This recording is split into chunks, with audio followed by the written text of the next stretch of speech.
ایک خیمے میں موجود 3 نوجوان اور ایک لڑکی جو جھیل کنارے پکنک منا رہے تھے، لیکن صبح ہوتے ہی پتہ چلا کہ ان میں موجود 3 نوجوانوں کی بھیانک موت واقع ہوئی، جبکہ لڑکی خوش قسمتی سے خود کو بچانے میں کامیاب ہوئی۔ ڈارک وائل کی ویڈیوز میں آنے کا بہت بہت شکریہ۔ یہ 30 جون 1960 کی رات تھی۔ فن لینڈ کی جھیل کنارے 4 نوجوان دوست کیمپنگ کرنے آئے تھے، جس میں 3 لڑکے اور ایک لڑکی شامل تھی۔ نوجوانوں کی خوشیاں اور ہنسی خاموشی سے گہری جنگل کی خوبصورتی میں گم ہو گئی۔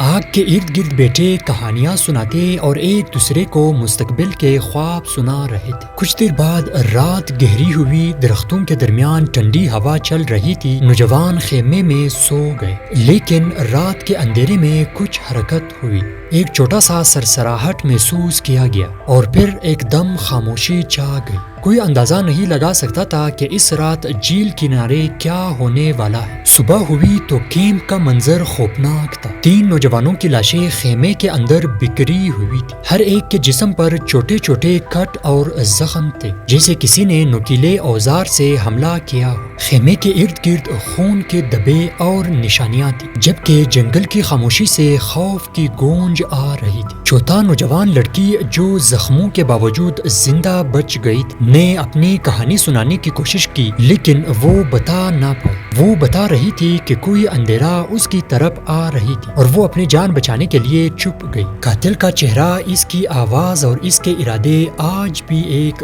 راز بنی ہوئی ہے۔ پولیس نے تحقیقات شروع کی، خیمے اور جھیل کے کنارے ہر ممکن شواہد جمع کیے گئے، لیکن قاتل کی پہچان ممکن نہ ہوئی۔ اس بارے میں بہت سے نظریات پیش ہوئے۔ کچھ نے کہا کہ یہ قاتل مقامی شخص تھا جو کسی وجہ سے نوجوانوں سے ناراض تھا۔ کچھ نے خیال ظاہر کیا کہ قاتل ایک درندہ تھا یا کوئی ایسا شخص جسے نوجوانوں نے کبھی دیکھا نہ ہو۔ تمام شواہد محض قیاس آرائی میں بدل گئے۔ قتل کے دن کے خوفناک لمحے نوجوانوں کے ذہنوں میں محفوظ ہوئے۔ بچ جانے والی نوجوان لڑکی دن رات سوچتی رہی، اگر میں وہاں نہ ہوتی تو شاید یہ سب نہیں ہوتا۔ اس نے کبھی مکمل تفصیل نہیں بتائی، لیکن خوف اور صدمہ اس کی آنکھوں میں آج بھی جھلکتی ہے۔ جبکہ وقت کے ساتھ کیس نے ایک پراسرار داستان اختیار کر لی۔ قاتل کون تھا، کیا وجہ تھی، اور آخر اس نے لڑکی کو کیوں زندہ چھوڑ دیا؟ کچھ کہتے ہیں کہ یہ کوئی خاندانی یا ذاتی دشمنی تھی، جبکہ کچھ لوگ کہہ رہے تھے کہ یہ ایک حادثاتی واقعہ یا درندہ تھا۔ لیکن ایسے شواہد کہیں سے نہیں ملے جو پولیس کو قاتل تک پہنچا سکے۔ قاتل